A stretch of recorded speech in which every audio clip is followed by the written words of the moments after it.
matinée du 11 mai, j'ai pris rendez-vous pour aujourd'hui avec le docteur N, gynécologue. Il doit examiner la fille aînée de ma malade qui souffre de troubles menstruels. Je trouve madame Amy dans un état d'agitation dont les manifestations sont toutefois plus légères que jadis. Elle répète de temps en temps « j'ai peur, si peur, il me semble que je vais mourir ». De quoi donc a-t-elle peur? Serait-ce du docteur N? Elle n'en sait rien, elle a peur et voilà tout. Dans l'hypnose que je pratique avant l'arrivée de mon collègue, elle m'avoue sa crainte de m'avoir offensé hier pendant le massage par une remarque qui lui semble impolie. Elle redoute aussi tout ce qui est nouveau, donc le nouveau médecin. Elle se calme, tressaille plusieurs fois, il est vrai, devant le docteur N. Mais autrement se comporte bien, ne manifeste aucun trouble d'élocution et n'émet aucun claquement de langue. Après le départ du médecin, je la remets en état d'hypnose afin de faire disparaître les reliquats d'excitation que cette visite aurait pu laisser. Elle se montre fort satisfaite de son propre comportement. Mais de grands espoirs en son traitement et je cherche à lui montrer par cet exemple qu'il n'y a pas lieu de s'effrayer des nouveautés qui peuvent aussi parfois être favorables. Comme on le verra par la suite, ces suggestions instructives n'eurent aucun succès auprès de Madame Amy. Le soir, elle se montre très bien disposée et se débarrasse de bien des scrupules au cours de l'entretien qui précède la séance d'hypnose. Au cours de l'hypnose, je lui demande quel fait a le plus marqué dans son existence et réapparaît le plus souvent dans son souvenir. C'est la mort de son mari.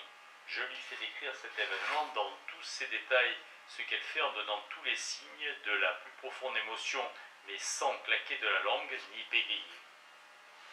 Étant sur la Riviera, ils aimaient tous deux beaucoup, ils passèrent un jour sur un pont et son mari, saisi d'une crise cardiaque, s'affaissa soudain et demeura quelques minutes sans connaissance pour ensuite se relever en parfait état. Peu de temps après, alors qu'elle se trouvait encore au lit, après ses couches et avait son bébé auprès d'elle, son mari, qui était assis à une petite table près du lit et prenait son petit déjeuner, se leva soudain, la regarda d'un air bizarre, fit quelques pas et tomba par terre, mort. Elle sauta hors du lit. Les médecins appelés tentèrent de ranimer son mari, ce qu'elle entendit de la pièce voisine, mais tous leurs efforts restèrent vains. Elle poursuit. Ensuite, le bébé, alors âgé de quelques semaines, tomba gravement malade et le demeura pendant 6 mois, alors qu'elle-même devait rester alitée avec une forte fièvre.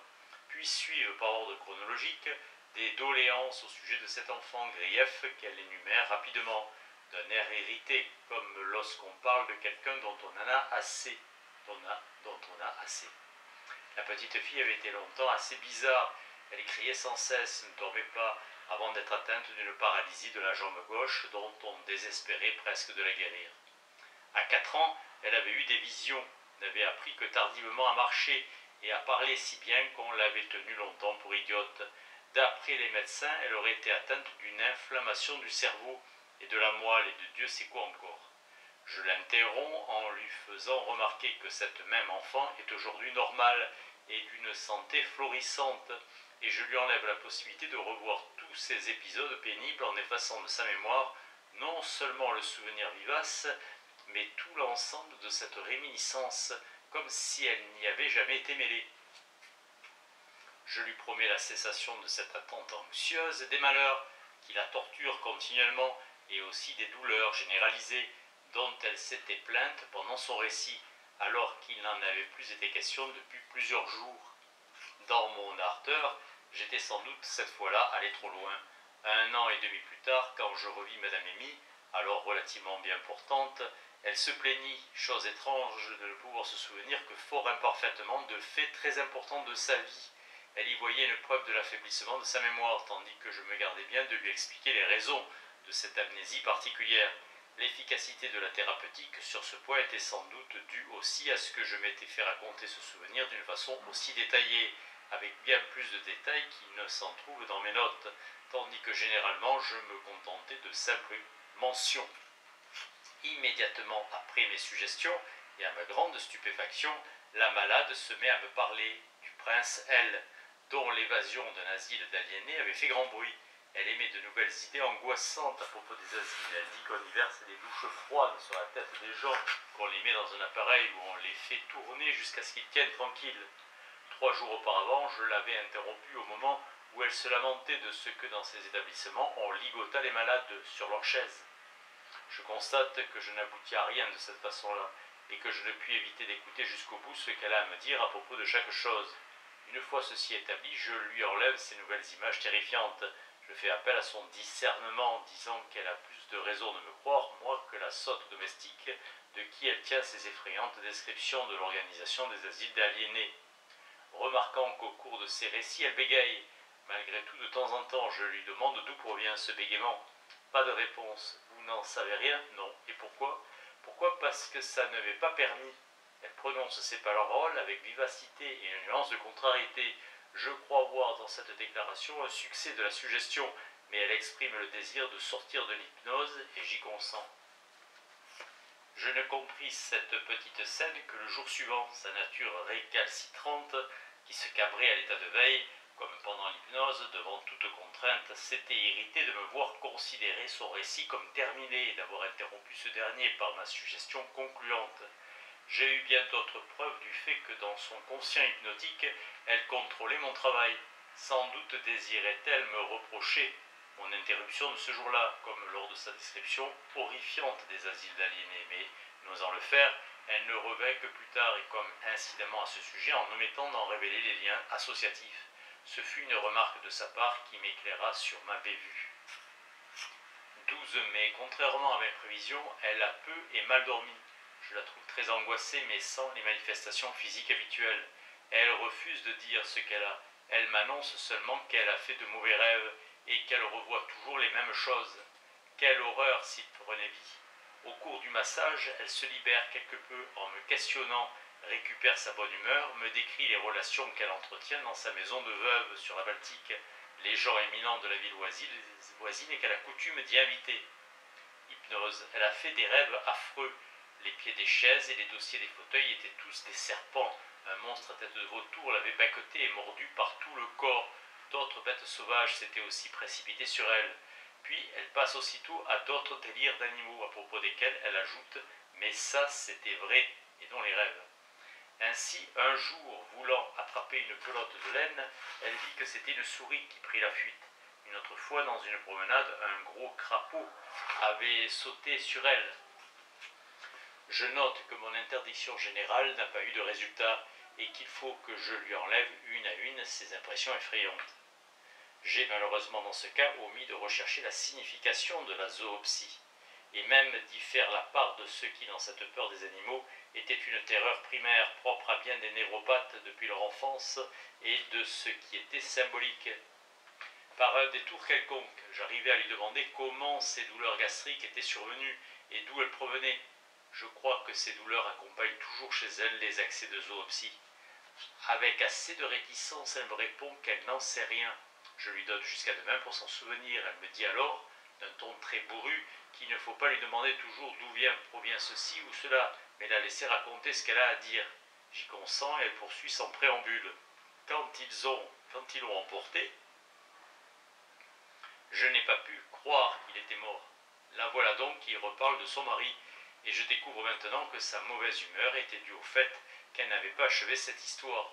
Ensuite, elle s'était dit que si son bébé ne l'avait retenu au lit, elle aurait pu soigner son époux, et alors, pendant 3 ans, elle avait détesté cet enfant. La mort de son mari n'avait été suivie que de tourments et de tracas. La famille du mari, qui s'était toujours opposée au mariage et s'était irritée de leur bonheur, insinuait maintenant qu'elle avait été empoisonnée par sa femme et voulait exiger une enquête. Par l'intermédiaire d'un abominable homme d'affaires marron, cette famille lui avait intenté toutes sortes de procès. Le coquin avait embauché des agents pour la calomnier, avait fait publier des articles diffamatoires dans les journaux locaux et lui en avait envoyé ensuite les coupures.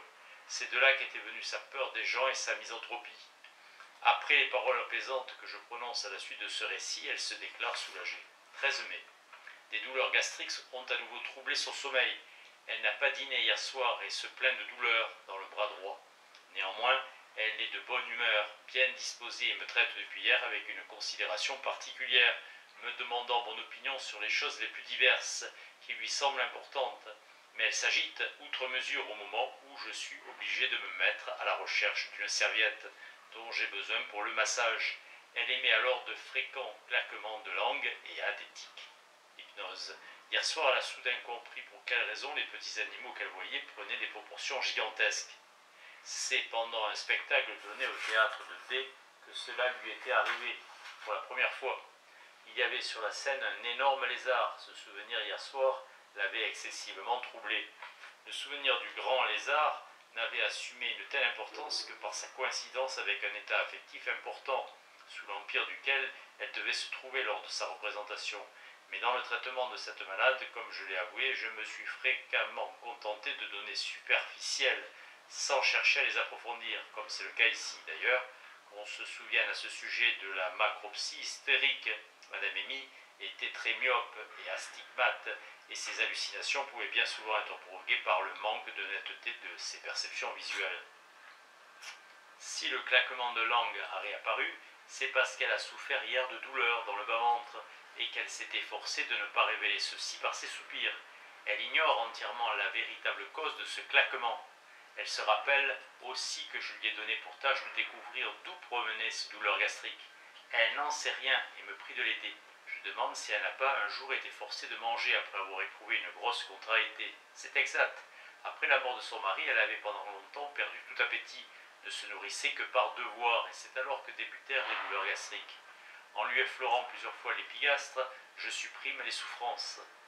Spontanément, elle commence alors à parler de ce qui l'a le plus affecté. Je vous ai dit que je n'avais pas aimé la petite, mais il faut ajouter que rien dans mon comportement n'aurait pu le faire soupçonner. J'ai fait tout ce qui était nécessaire. Maintenant encore, je continue à me reprocher de préférer l'aîné. 14b. Elle se sent bien et calme et a dormi presque jusqu'à 7h30. Elle ne se plaint que de quelques douleurs dans la région radiale de la main et de douleurs dans la tête et au visage. Ce qu'elle révèle avant l'hypnose ne cesse de gagner en importance. Aujourd'hui, elle n'a presque rien d'affreux à dire. Elle se plaint d'une douleur et d'un manque de sensibilité dans la jambe droite et me raconte à ce sujet qu'en 1871, à peine remise d'une inflammation du bas-ventre, elle a dû soigner son frère malade et ainsi ont commencé ces douleurs qui ont parfois provoqué une paralysie du pied droit.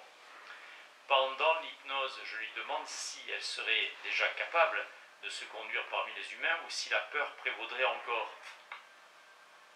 Ainsi étant allée se promener un jour avec ses filles à Rugène, elles virent surgir de derrière un buisson deux individus à mine patibulaire qui les insultèrent. Pendant une promenade, un soir, à Bazia, un mendiant dissimulé derrière une pierre se serait tout à coup dressé puis agenouillé devant elle. Il s'agissait, paraît-il, d'un fou inoffensif. Elle raconte enfin une effraction commise dans son château isolé et qui l'avait fort effrayée. Mais il est facile de comprendre que cette peur des gens provient surtout des persécutions auxquelles elle fut en butte après la mort de son mari. J'étais alors enclin à attribuer à tous les symptômes d'une hystérie une origine psychique. Aujourd'hui, je qualifierais de névrotique les tendances à l'angoisse de cette femme qui vivait dans la continence, névrose d'angoisse. Le soir, très bien disposée en apparence, elle me reçoit pourtant en s'écriant « Je meurs de peur, ah, je suis à peine vous le raconter, je me hais ». J'apprends enfin que le docteur Breuer est venu la voir et qu'elle a sursauté à son apparition. Il s'en est aperçu, mais elle lui a assuré que c'était seulement cette fois-là et qu'elle était navrée à cause de moi d'avoir ainsi manifesté ce reste de sa poltronnerie de jadis. J'avais d'ailleurs eu l'occasion de constater ces jours derniers combien elle se montrait dure envers elle-même et prête à se reprocher amèrement ses plus petites négligences. Par exemple, de n'avoir pas posé à leur place les serviettes pour le passage, ni placé en évidence le journal que je devais lire pendant son sommeil. Après qu'une première assise superficielle des réminiscences pénibles lui a été enlevée, on voit apparaître sa personnalité moralement hypersensible et affectée d'une tendance à la dépréciation d'elle-même. Je lui répète à l'état de veille, comme dans l'hypnose, une paraphrase du vieil adage « minima non curat praetor » et lui dit qu'entre le bien et le mal se trouve tout un groupe de petites choses indifférentes que personne ne doit se reprocher. Je crois que cette leçon ne lui fait pas plus d'effet qu'elle ne l'aurait fait à un moine ascète du Moyen-Âge, qui voyait dans le plus petit incident le concernant le doigt de Dieu et la tentation du diable, et n'était en aucun moment capable d'imaginer le monde ou quoi que ce fût sans le rapporter à sa propre personne. Dans l'hypnose, elle me livre un certain nombre d'images terrifiantes complémentaires, par exemple la vision de têtes sanglantes sur chaque vague d'Abasia à Abasia. Je lui fais répéter les avis que je lui avais donnés alors qu'elle était à l'état de veille. 15 mai. Elle a dormi jusqu'à 8h30, mais s'est un peu agitée à l'approche du matin et à mon arrivée présente un léger tic, des claquements de langue et quelques troubles de l'élocution. Je meurs de peur, dit-elle. Je lui demande pourquoi et elle me raconte que la pension où sont ici placés ses enfants se trouve au 4e étage et qu'on y accède par un ascenseur. Hier, elle a exigé que les enfants puissent se servir de l'ascenseur pour descendre et se le reproche maintenant car cet ascenseur n'est pas très sûr. Le propriétaire de la pension l'avait lui-même déclaré. N'avais-je pas entendu parler de l'histoire arrivée à la comtesse SCH qui avait trouvé la mort à Rome dans un accident semblable? Je connais le propriétaire de la pension de famille en question et sais que l'ascenseur lui appartient. Il me paraît donc peu probable que cet homme qui, dans ses annonces, fait valoir l'avantage de l'ascenseur, ait mis lui-même sa clientèle en garde contre l'utilisation de ce dernier. Je suppose qu'il s'agit là d'une erreur de mémoire suscitée par l'angoisse et, lui ayant fait part de mon opinion, l'amène sans effort à rire elle-même de l'invraisemblance de ses craintes. C'est pour cette raison que je n'arrive pas à croire qu'il puisse s'agir là de la véritable cause de son anxiété et j'entreprends d'interroger son conscient hypnotique. Pendant le massage que je pratique aujourd'hui après plusieurs jours d'interruption, elle me raconte certaines histoires sans lien entre elles, mais qui pourtant pourraient être vraies. Celle par exemple d'un crapaud trouvé dans une cave, d'une mère excentrique qui soignait son enfant idiote d'une façon très originale, d'une femme devenue mélancolique qu'on avait enfermée dans un asile. Je vois ainsi quelle réminiscence passe par la tête de Madame von N quand elle est de mauvaise humeur.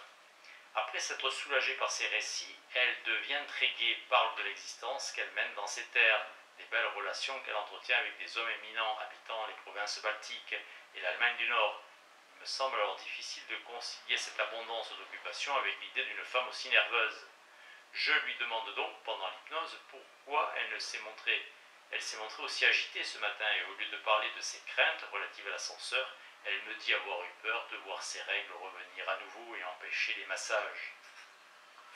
Voici comment les choses s'étaient passées. En se réveillant le matin, elle s'était sentie anxieuse et pour donner un motif à ce malaise, s'était jetée sur la première représentation angoissante venue. La veille, l'ascenseur de la pension avait fait l'objet d'un entretien pendant lequel cette mère perpétuellement inquiète avait demandé à la gouvernante si sa fille aînée, qui ne pouvait pas beaucoup marcher à cause de son ovaire droit et de douleurs dans la jambe droite, aurait la possibilité de se servir de l'ascenseur pour la descente. Une erreur de mémoire permit ensuite à Madame V. von N de rattacher l'angoisse dont elle avait conscience à l'idée de cet ascenseur. Elle ne découvrit pas dans son conscient le motif véritable de cette angoisse et ne me le révéla, cela sans la moindre hésitation, que lorsque je l'interrogeai pendant l'hypnose. Il s'agissait du processus que Bernheim et d'autres après lui ont étudié chez des sujets qui exécutent après la séance d'hypnotisme l'ordre qui leur avait été donné au cours de cette séance. C'est ainsi que Bernheim a suggéré à l'un de ces malades de mettre, après son réveil, ses 2 pouces dans la bouche. Le malade exécute cet ordre et s'en excuse en expliquant que s'étant mordu la langue le jour précédent au cours d'un excès d'épileptique, il y ressentait une douleur. Une jeune fille obéissant à une suggestion essaye de commettre un attentat sur la personne d'un magistrat qu'elle ne connaît absolument pas. Arrêtée dans son geste et interrogée sur les motifs de son acte, elle raconte une histoire de sévices subis par elle et qui crie vengeance. Il semble exister un besoin de procurer au phénomène psychique dont on devient conscient un lien causal avec d'autres éléments conscients. Là où la véritable raison échappe aux perceptions du conscient, le malade n'hésite pas à en chercher une autre à laquelle il croit lui-même, bien qu'elle soit fausse. Il est clair qu'une scission dans le contenu du conscient doit favoriser au plus haut degré de pareils liens causaux fictifs.